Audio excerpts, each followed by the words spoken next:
Brian J. Esposito, welcome to the podcast, my friend. How are we? I'm doing well, David. How you doing today? I'm amazing. I'm amazing. I'm just coming back from a break from the podcast or hiatus from the podcast because I've been studying, and there's no greater way to kick it off with you, my friend. You're my Well, I first time, appreciate that. mate. You're my first American guest on the podcast. Where are you talking to me from? Right now, I'm in San Diego, so Southern California. And what's the time there just now? The time is 9:02 a.m. And it's 5 Or, p.m. or here. for you, it's what, 1600? How do you guys do it over there? Yeah, yeah, it's 5 p.m. here. I've had the honor to be connected with you on LinkedIn for a while now, and I appreciate the call that we had last week. And immediately off the back, I gained a sense of humility, despite your resume being so extensive and overwhelmingly impressive, Brian. Yeah, but you're so down to earth. I just want to say off the bat, it's an honor to have you stop by today. Oh, thank you. The honor's mine. I appreciate anybody that gives me their time to tell my story and have a great conversation. So I'm looking forward to our discussion. I can't wait. And for the listeners' sake, Brian, who are you today in 2021? Who am I? I'm the same guy from 2020, just a little bit smarter, a little bit more beat up, and a little more experienced. I love that. So, what are you notably known for, would you say, amongst your connections and your network? Yeah, so I've built what I've built because a lot of people throughout the world or many different industries always reached out to me because of the way that I thought. Obviously, I had a unique channel of access to certain companies, certain executives, and I was always tapped to be able to bring people into those rooms, bring people into those discussions, and I never really realized how valuable that was until later on in my professional career. But what got me there was I was always a problem solver, always someone that someone could rely on, and whenever anybody reaches out to me, I always give them my time and try to help any way I can. Awesome. And you are the CEO of Esposito Intellectual Enterprises, which is known as a holdings company. Some of the listeners might not know what a holdings company is. Could you give an elevator pitch of what this is, just to bring it to life? Sure, that's how I describe it in the public format. But I built a really unique model and ecosystem, and I built it for my own need. I just kept seeing a need for the market for products or services and technologies. And early on, I tried to partner with companies that had those similar types of needs. And it was just too many hands in the pie, too many different personalities. So then I started to say, well, what if I built the apparel company, for example? What if I built the liquor company? Or what if I built the technology or solutions or beauty company or whatever I wanted to get involved in?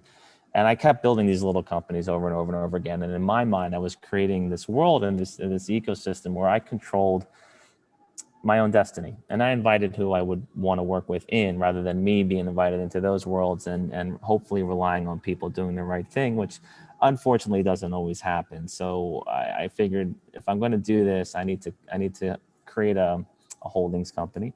And then anything I do in the world, any partnership I create, any company that I create, or any company that I acquire or merge with or bring in, sits inside of this world. So everybody understands what's involved. There's full transparency as to the companies that are in there, and it's matchmaking. It's taking this company and working with that company, and all in a controlled atmosphere where everybody understands we're here to create value, we're here to work together, and we're here to create new opportunities. So hopefully that answers that question. 100%. So I guess you have some sort of basic infrastructure that you can utilize to pull in essentially an idea or an entrepreneur to leverage your infrastructure and hopefully gain a positive outcome for.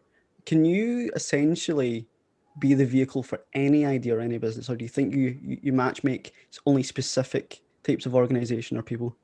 Yeah, it's evolved into really anything or one degree from any market or industry that we may want to enter into. I do noticeably stay away from certain things like firearms, the adult industry, and tobacco. There's a couple of industries where I want to distance myself with, not putting those industries down. It's just it's a whole world that I'm just not interested present day in being in. Other than that, it's really anybody can call me with an idea or a startup or even a very well seasoned company and say, hey, we want to work with you.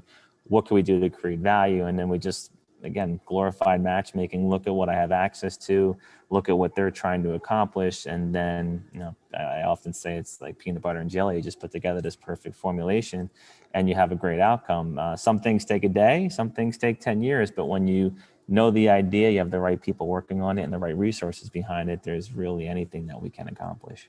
That's incredible. That's an amazing degree of leverage that you have, Brian. But not only can you leverage the assets and the infrastructure you have, you're now operating in 25 countries, with 65 plus holdings and over 150 joint ventures. But most notably, you have a critical mass of 29,000 LinkedIn connections. How did you build that?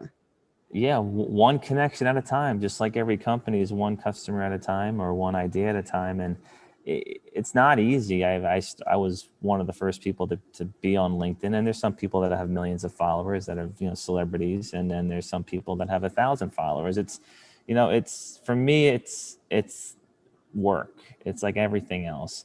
When you get an email from somebody, you not only respond to them by email, but you also go and you take the manual time and you look them up on LinkedIn. And if you're not connected, you connect with them and you nourish the relationship. You understand what they're doing. You follow them. You react with them on that platform. You comment, you like, and you build the relationship virtually. And then there'll be a time where that relationship in the business side makes sense. There'll be a moment where these two people will have an opportunity to create something together. And because you connected with them, you stayed in touch with them, and you were a squeaky wheel, like I often say, you're able to build those relationships. And it's one at a time. It's still one at a time today. And it's the only platform I use. I use that and Twitter. I don't use Instagram. I don't use Facebook. I don't use any other social media platform.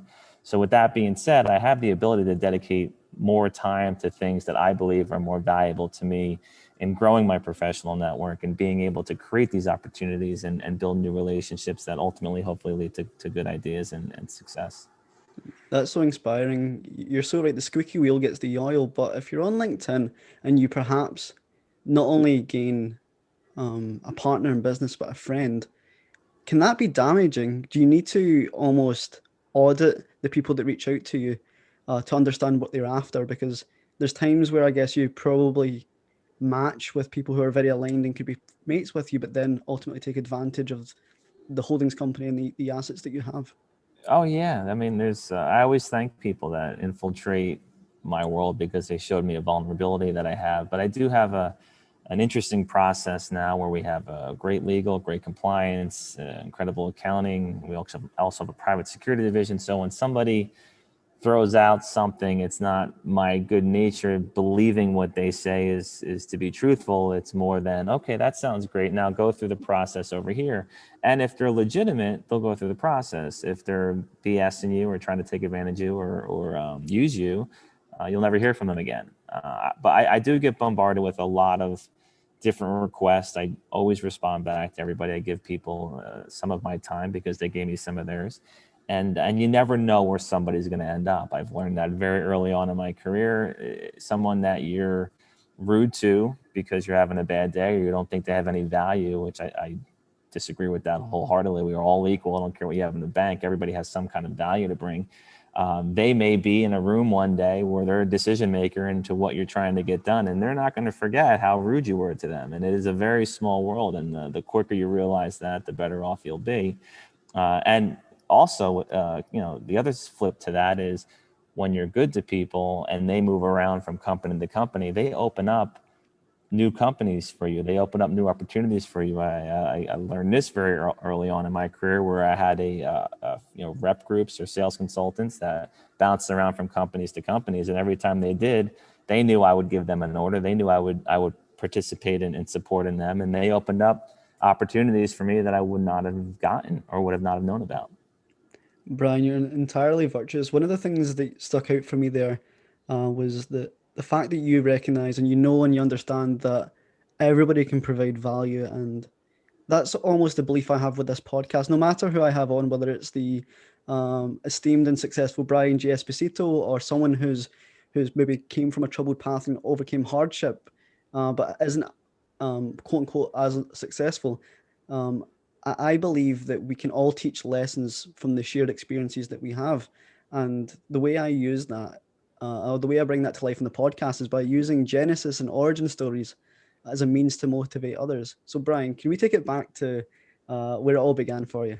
Let's take it back. Yes, so I've always been a worker. Came from a family watching my father work his ass off 24/7. And he built an incredible career in the beauty industry, took care of his family, and gave us all a great life. And I, took those values and that drive, and I applied it to my world. And the first thing I did, outside of starting a late night coffee house restaurant, my brother in the late '90s, the Inkwell, fantastic establishment, still there to this day, and he runs it incredibly well. From there, I went and launched a beauty company. We had stores, we had great distribution. I built the first B2B and B2C e-commerce platform for the beauty industry, also in the late '90s. I taught myself to code. I love technology. I love marketing. I love exciting industries such as the beauty industry. And what was very interesting about that world, and to this day, is the beauty industry is involved in so many different industries. It touches the fashion industry, it touches tech, it touches lab and chemical and formulations, it touches the music industry, fashion and apparel. And because of that, that's what dominoed me into building all these different companies, because I thought to myself, there's a pie being split every time I did something. But if I controlled the pie, then I controlled how the pie was split, and I could ensure that this had success, it had high margins, and it had the ability to, again, be its own world. And I did it wrong for 15 years. I continued to repeat my model incorrectly in a great industry. And I decided that, I can continue to possibly make money this way, but it was not the right model. It wasn't the right way to do enhance wealth. It wasn't the right model to not be at someone else's beck and call. So, because of the beauty industry and the ties it has throughout the world and all these different industries, it allowed me to see what I could create and fuel. Now, I've made every mistake you can think of. I got my ass kicked every which way from Sunday. And I'm grateful for that, because today I'm much more seasoned, much more experienced. I can see things coming before they actually come. And it's been a great ride so far. I love how vulnerable and open and transparent you are about making mistakes. I remember you wrote an article. I think the title was something like "The 7,327th night of my overnight success." That was a great piece. Bring that to life. Tell me more about that. Yeah, that was when I sat down and did that. It was more therapy for me, because I was going through going through a life-changing moment. Got into a bad car accident. My world turned upside down, and when I sat down to write it, it was more me just putting pen to paper, keyboard to document of how I was feeling, what my journey looked like, and I always think back to that. The outside world calls people overnight successes all the time. They don't realize those people, what they went through, the hardships they went to. They took second mortgages on their homes. They didn't pay themselves. So there's a whole world that people don't see. They just see the success, they see the flash or the nice cars or whatever they're thinking that person has was easy. It's never easy. And if it's easy, that person's lying to you, or they're delusional, or they're second or third generation of the Rockefeller family or something like that. But in reality, it's never easy. And that article really resonated with a lot of people. And when I did that, and I realized, there's a lot of strength in being vulnerable. There's a lot of strength to me when you tell it how it is. You wear your heart on your sleeve, and being genuine. And I've always been genuine in deal making. I've always been, hey, this is the deal. This is who I am. But I've never really been that way in a public forum before that article. And then I took that and I continued to work on how I articulate my experiences, work on how I discuss what I've been through, what I intend on going through in the future, and done nearly over 40 podcasts now. I love these platforms. I love hearing from listeners that take time to listen to our discussions, and it actually resonates with them. And even if I just get one email back and saying, hey, that really hit home for me, you inspired me to go and do something, to me, that's worth its weight in gold. That makes it all worthwhile. That's entirely powerful. Prior to this article, and prior to you being as transparent, do you think being so transparent acted as a catalyst for making new connections and ultimately making new deals because you were more relatable? Yeah, and it's I don't look differently on people that have their guard up. Everybody has their guard up. And when you come across someone like me that's not money oriented, money's a byproduct of doing good work. That's simple as that. And when you're not money oriented and someone's in a routine of dealing with people that are money oriented and we got to do this deal, it's got to make money, it's got to blah, blah, blah, blah. And then you meet somebody like me, a lot of the times people are trying to figure me out and there's nothing to figure out. It's this is it. You know, I think I have some cool ideas. I love to work. I love to create value. You know, you're overthinking it. So the fact that I have, you know, some credibility now with my work, I've obviously had plenty of mistakes and I talk about those. And then I discuss on these forums, you know, my journey, and it's it. So when people see those, they see the way that I speak, they see the way that I write, they see the way that I do deals. There's consistency. This is the way the guy operates. This is how he maneuvers. There's no gotchas. The only gotcha that there usually is somebody got me, and I'm like, all right, I got screwed. So great. But then I learned, and I don't get mad at those people. I thank them for showing me that once again I had a vulnerability. I need to work on that to make sure it doesn't happen again. So I flip the script all the time when life is to be negative, or there's going to be a moment where I can make a decision. Do I want to be angry, upset, or mad, or do I want to go through my life and go through the rest of the day being as positive as possible and create some sort of value? I choose to create some sort of value. So you know, that's just the way that I operate. But the more of these I do, like you said, the more opportunities that I have where people see it, listen to it, and reach out to me and want to do something. You know, a lot of times people don't even know what it is they want to do, but they've drawn to want to work with me. And for that, I'm very grateful. I almost wish I had a business that I could present to you, Brian, because your humility inspires me. But your source coded DNA really, really hit a chord with me.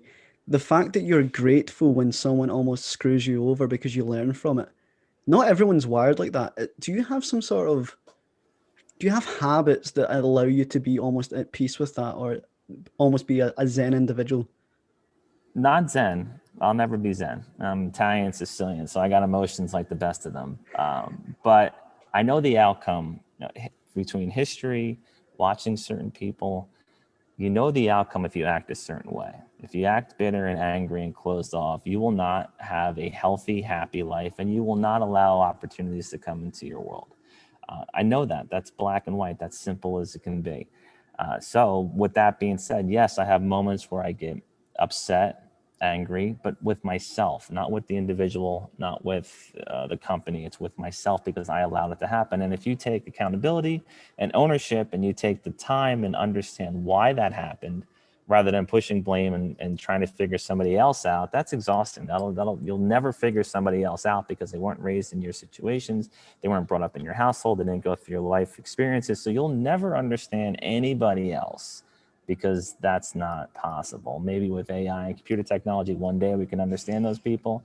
But right now I know me and I know what I can control, and I can control the way that I react. So that's, you know, that's one of my works in process. There's been times in my past where I've embarrassingly been in business situations and I'm the type of guy that would flip a table, and that, you know, looking back, that's embarrassing. That's not the mark I want to leave on this world. If I disappeared today, I don't want to be known as some jerk that flipped tables and was, you know, not accessible or irrational. I want to be someone that always tried to do the right thing, and when things may have went sour, tried to rectify it and make it right. I want to be the guy that people can depend on, and I want to be the guy that people call and want to work with. And you can't be that if you're an angry, mad, bitter person. And it doesn't take much to be an angry, mad, bitter person. Life is tough, and you wake up in the morning and you can very easily not want to get out of bed. I've been there. But when you find some value, you find some self-worth, you find some passions that you love, you can enjoy your day. Even if you are a lockdown, you can enjoy moments of the day where you appreciate being here and you appreciate the moment. And that's what I always try to do. Brian, you touched upon how money doesn't motivate you. That's not your reason for being. What gets you out of bed in the morning then? I get to work with incredible startups. You know, when I see a startup entrepreneur or co-founders, it brings me back to every startup that I ever created. That's my inspiration, and I get re-inspired every day. So I'm involved in so many of these companies, whether they're startups, even up to Fortune 500 companies, and you know, I want to see them succeed. My journey is still to be determined. Hopefully I'm on a great path. It could change in a moment's notice. So I feel inspiration and self-worth when I'm there to help other people, when I get great energy back, when someone's really appreciates me in their life, they understand the value that I bring, and we both have mutual respect for each other and we do great things. That's what I love to do. And that model I'll rinse and repeat forever because it's a great feeling. And it's also a great feeling when I'm working with a company and they have setbacks and they stumble a little bit and they hit some hurdles, because that's when we really come together, figure it out, build a great foundation, and we succeed. And that's those are even great moments as well. To me, Brian, that is the simulacrum of what rich must feel like. Rich in gratitude and rich in and almost kind of adolescent creativity, almost being like a young entrepreneur again, almost on a monthly basis, perhaps. Have you seen a single case study of where you've changed like an individual's life and you've thought, I need to replicate this more often? This is what rich is to me. Probably, but I didn't look at it that way. I looked at it how those moments made me feel. You know, I was probably a little selfish about it. Those wins for those people made me feel great. And that's what I really enjoyed. Yes, it was great to see them succeed and have a wonderful moment, but I had to make sure I didn't get too attached to that, because I'm the type of guy, if they had a win and they went and bought a Ferrari, I'd be like, what the hell's the matter with you? So I needed to put a wall up and say, the moment was great. I felt self-worth over it. It valued my time. It gave me some, it just validated my time. And for that, I was grateful. And I'm grateful to continue to do that. But if I know my mind, if I attached it to their success and their win, I would be too close to it. And then I would start to overanalyze, well, are they going to make sure that they always have money? Are they going to have a good advisor? Are they going to be making smart investments? If I were to do that, then I would keep my eye off of other things. So again, knowing who you are and how you're wired is so important. Understanding, putting a wall up quickly over something and having a little bit of a distance is crucial to me in the way that I'm wired. And again, just I'm always trying to work on making myself better and smarter and ensuring that I get through the day happy and at the end of the night feeling that I accomplished something. Brian, Probably a bizarre answer, but that's the truth. That's how I look at it. No. It really hits home, and it's really inspiring. What comes to mind instantly is the fact that you're, like we said, 150 joint ventures in 25 countries, 65 holdings, and numerous industries. How do you continuously learn? Do you almost feel like an imposter because you're not a subject matter expert in each of those industries? How do you deal with just having a soft touch on them all? Yeah, outside of the very skilled ones where you have to have incredible engineers, developers, skilled and skilled workers that understand that space. So outside of that, basic business practices, they never go away. There's simple philosophies that are timeless. Find a need, fill a need. Timeless. If the market needs something, if you have the ability to create it, get it to market, get it priced right, quickly, you've built a company. And if it's something that's not a trend or a fad, you've hopefully took control of a market. You own a good market share, and now you have a sustainable business that you can continue to build product extensions to. So don't feel like an imposter, but I do feel from the way that I'm wired, it's very easy for me to understand development, distribution, and connecting with the consumer or connecting with an enterprise client. If you have the resources, you have the reach, and you have the team to support basic business principles, that can go across almost any industry outside of, like I'm saying, like if you're a doctor, I can't replicate brain surgery. You got to be skilled and have the right tools and education behind you. But outside of things like that, to me, it's very simple. It gets difficult when you have people in the way saying you can't, no, doesn't work like that. To me, those people just love the sound of their voice, because you can, it does work like that. And depending upon your personal needs, you can build a very nice life for yourself with a little bit of money. Life doesn't require a ton of money if you're not chasing things. If you're not chasing happiness and materials, then you can build a really nice life, have control of your life, and feel self-worth. And that's That's where I find my joy. That's where I find my place to live. If I was chasing things, or I woke up every morning comparing myself to Jeff Bezos or Bill Gates or Elon Musk, I'd want to hang myself, because that's unrealistic. And I want to look at what I've accomplished, and I want to look at my wins and feel good about those wins. And if I compare my wins to other people's bigger wins, I will never feel good about myself. So I'm happy with this model. Do you think Musk and Bezos, do you think they're competitive against each other, or do you think they're just consumed by their own work? Do you think they really care what each other are up to, in the same light that you don't compare yourself to others? I honestly can't answer that question. I don't know.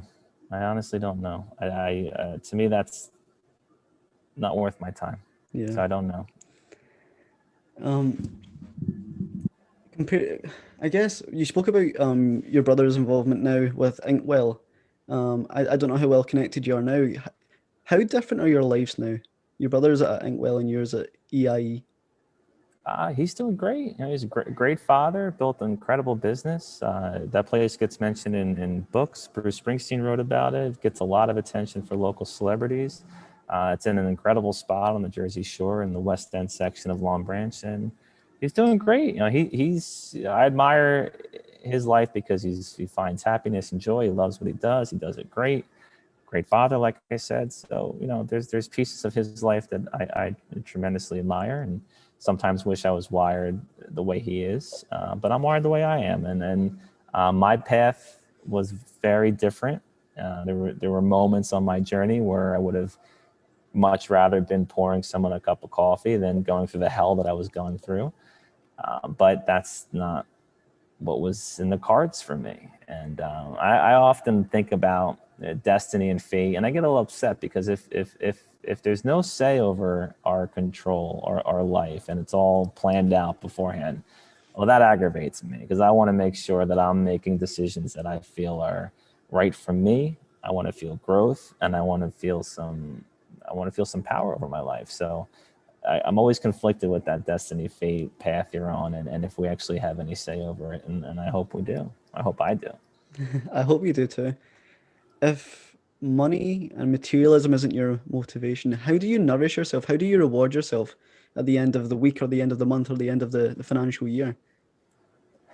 Yeah, great question. Well, for 15 years, I didn't. I was last to eat. I preach about that now as founders and management entrepreneurs. Do not be last to eat. You should be first to eat. You should be, when money comes in, you should be smart to take it, to reward yourself and feel good about your work, because that's how we're made up, is to get compensated at the end of a week, at the end of every 2 weeks, at the end of a month, at some capacity, for valuing you for your time, your efforts, and your work. So you need to reward yourself. And if you're running your own business, you need to pay yourself. It's very important. The second piece of that is, if I was paying myself correctly over that 15-year period before this car accident that set my life on a whole different trajectory, I would have had a very substantial pool of resources to tap into, because my whole world shut down. So when you plucked me out of running all these companies and I wasn't there to continue to manage them, facilitate them, keep the deal flow going, I would have at least had a pool of resources to be able to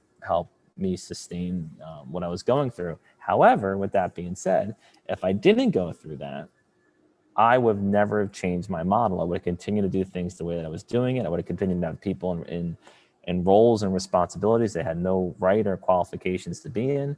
So I'm grateful that that woman hit me. She could have killed somebody, so I'll take the hit. I'm still here. And I'm grateful because she allowed me to use that as a moment to change how I did business. So I think it's extremely important for entrepreneurs, myself included, to take rewards as they come in, feel good about them. If you want to use the money to then reinvest back into your businesses or back into your holdings or back into whatever opportunities, that's great.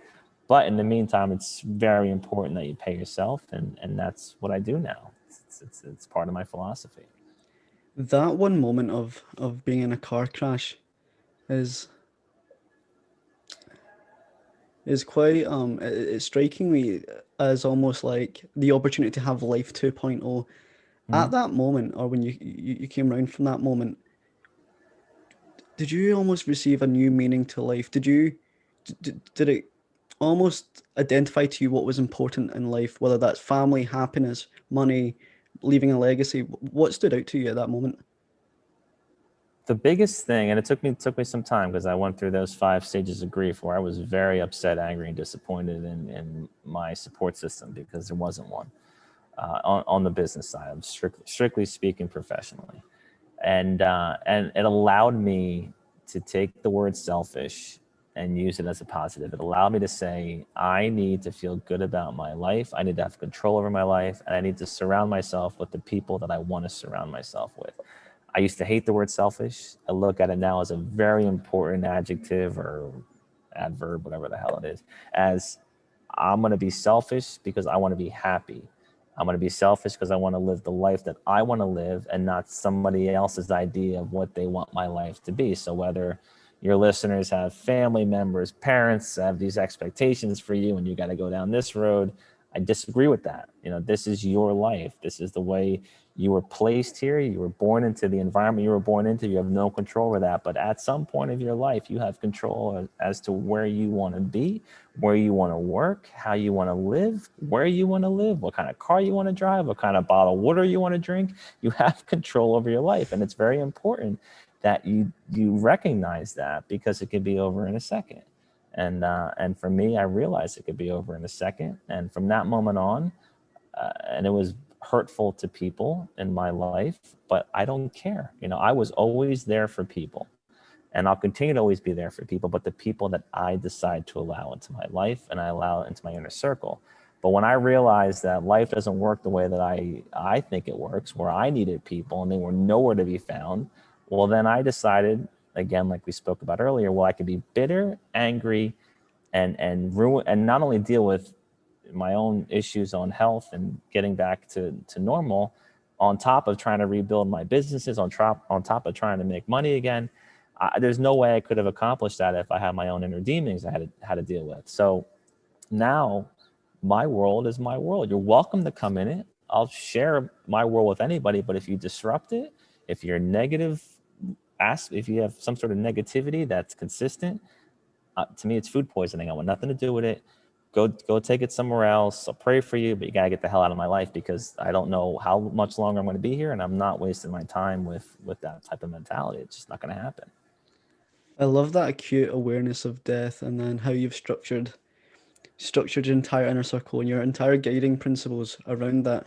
To make this more tangible to the listeners who might be just be individuals, can anyone monetize their network or the connections that they have? Can anyone monetize that? Well, I believe so. You just have to be clever about it, strategic about it. It can't come across as ingenuine, and that you can't be forceful about it. You have to nurture it. You have to see somebody, whether it's an uncle, a family friend, or somebody that's in a business that you're interested in. By all means, you should definitely take advantage of that, and you should find a way to get into that opportunity, learn about that industry, learn about that business, and find a way to monetize it. Now, it's not something that happens overnight, and if it does, God bless you. But if it also happens overnight, you won't appreciate the process and you won't learn anything. So you need to figure it out. You need to strategize. You need to be clever. And when you make a mistake or you misstep, don't blame the other person. Look at what you did, what actions you took that allowed that misstep to happen, and do it again, and avoid making that decision or what you said or your action, and do it better. Brian, I'm going to reflect on that advice. I think it's absolutely golden. If you were to pick some no regret mandatory traits of a serial entrepreneur, what would you list? No regret. I'm not sure if I'm following the question. Like, if you were to be reborn and given like 3 traits to set you on your way, what would you want? Patience. Patience is very important, and you got to have drive and passion. I think those 3. I wish it was 3 P's: patience, drive, and passion. PDP. PDP. I love it. Again, touching on the fact that you're not monetary driven, how do you measure success? Like, what are your KPIs then? My measure of success, again, is much different than other people. It's to go through life without hurting anybody. I'm a big fan of karma. and karma works very quickly now, much quicker than it used to. And your reward back from doing good is very interesting. It's new opportunities, it's new friendships, it's new business, colleagues or partners. It's also money, it's health, it's great experiences, it's great moments. So when you're throwing good out there, and if you're only looking for money back, you're already broken. That's not how it works. But if you're throwing good out there and you understand how it comes back, and if it comes back bad, well, what are you doing that made it come back bad? Or what do you need to learn from it coming back bad? Or maybe it didn't even come back bad at all, but you wanted more. We're all broken. That's just the way that we are. It's phenomenal. Thank God we're all broken. It makes us all equal. But the idea of an overnight success, which we talked about a little earlier, what I love about an overnight success is waking up the next day a little smarter, a little wiser, and a little stronger. Everybody can be an overnight success if you were to look at it like that, and you're going to go through your day better than you were yesterday. And if you can do that 365, you're coming a very long way. And I guarantee if you look back, you're accomplishing quite a lot. Brian, they're my guiding principles too. If I can grow at least 1% intellectually, creatively, and physically every single day and help others do the same, or at least realize that they should be doing the same, then to me, that's rich. I mean, you've came on this podcast today, Brian, and this probably isn't greatly beneficial to you, or not in the same sense Yeah, it that it is. is to me. Absolutely is. Don't even finish that sentence. It's absolutely beneficial. I admire what you're doing and respect what you're doing, and I'm honored to be here. What spurred you to say yes to the podcast and to, I guess, the other podcast that you've been on? Yeah, again, unless they're doing a market that I'm not fond of, I'm honored to jump on any of these. And we had an initial chat for a few minutes prior, and I loved your energy. I loved what you were trying to accomplish. It's a Saturday for you, Saturday evening. You're doing what you need to do to build an audience, to work, to hustle. I respect the hell out of that. So if I was a nobody, I would respect it just as much if I was maybe a somebody. I love that. Thank you, Brian, for those kind words. Yeah. This podcast is also, I guess everything is selfish. Like we spoke about, every feat is almost selfish, but there's an aspect of being selfless to this podcast where I'm trying to use stories such as yours and the genesis stories of Joe Foster, the founder of Reebok, and the rappers and the radio presenters that I've had on, just to motivate others. But as a byproduct, maybe one day I'd love to leverage this platform that I've created. If you were to look from the outside in, what advice would you give me to leverage this podcast? Well, definitely, content's king. I've been saying that with a lot of other people for many years. So having great guests such as Joe, I know Joe very well. Him and I are part of Stephen Foster's One Golden Nugget. So incredible, foundation of people that have been through exceptional professional careers and are sharing their knowledge in a pretty interesting community. So for you, it's one guest at a time, and it's your guest's responsibility to help you as well. It's my responsibility once this becomes public to support it, promote it, help open doors for you, because again, you've given me a platform to tell my story, and it's my responsibility to do what I can to help you continue to succeed. That's the way partnerships work. That's the way normal life should work. What can we do together to create value? So after this, it's my job to help you. That's very humbling to hear, Brian. Thank you. When life is all said and done, what legacy do you want to leave behind? I think it's to be determined. I want to be someone that left some kind of positive mark. I don't need to be on the Forbes billionaire list. That's not interesting to me. I'd like to do something that helps somebody somewhere, and I'm thought of once in a while after I'm gone. I mean, that's what more can you ask for? I don't want to be thought of as some blank word. Thank God he's dead. That would be an awful way to leave this planet. So I'd like to have an impact on somebody, and to think that it's going to last forever is that's a foolish thing to think of. But I'd like it to have some sort of timestamp where a year later, 10 years later, 20 years later, somebody mentions me. I think that would be I did my part. Well, Brian, you've touched my life, and I'm sure I will reflect on this conversation on numerous occasions across the course of hopefully a long remainder of my life. And this podcast will be out forever. Your personality via this podcast will be out forever, and all the other podcasts that you've done. I'm entirely grateful to gain a sense of your character and for your personality to touch mine today. Before we wrap up, what's next for Brian in 2021? Yeah, we got a lot of great things happening. We're launching an incredible company called Turncoin and the Exchange, which is the first of its kind for people to actually buy a virtual share of an individual. So you'll be able to invest in people, and I use the word invest loosely. It's not a security. It's a virtual share, like a baseball trading card, and it'll be great for very well established professionals, athletes, celebrities, actors, actresses, athletes, to help monetize their audience. But what I'm excited about, it'll be a tool for amateurs in any of those industries or people that are looking to fuel a career to be able to finance their career through having friends and family buy a virtual share of them and help them. Like for you, for example, you'll be able to put up yourself on a podcast exchange as one of our sub exchanges, and you'll be able to promote to your listeners or your guests to buy a virtual share in you, and that'll help you fuel your career, fuel your passions, and give you the monetization that you well deserve. So I'm excited about that. We have a company called Nodal, one of my most coveted holdings. I am honored to work with them and their team as head of partnerships. We built the world's largest global wireless network. Without building a single cell tower or a single Wi-Fi station, we're connecting millions of phones around the world, connecting hundreds of millions of IoT devices around the world. And we're rewarding our app partners and our Nodal Cash app the ability to earn Nodal Cash cryptocurrency. So those are two phenomenal, exciting businesses. And as I mentioned, my world is the rising tide brings all ships up. So all these companies that I'm involved with, all these great people I'm involved with, it's all put into a world to help each other and open up new opportunities, help them grow, help them succeed, help them achieve great things. So those are two exciting ones that's happening. They are exciting. My eyes are completely peeled, especially Turncoin. What a great platform! What a great idea, and I can't wait to watch it be brought to life. I'm sure the listeners today have been so inspired by you.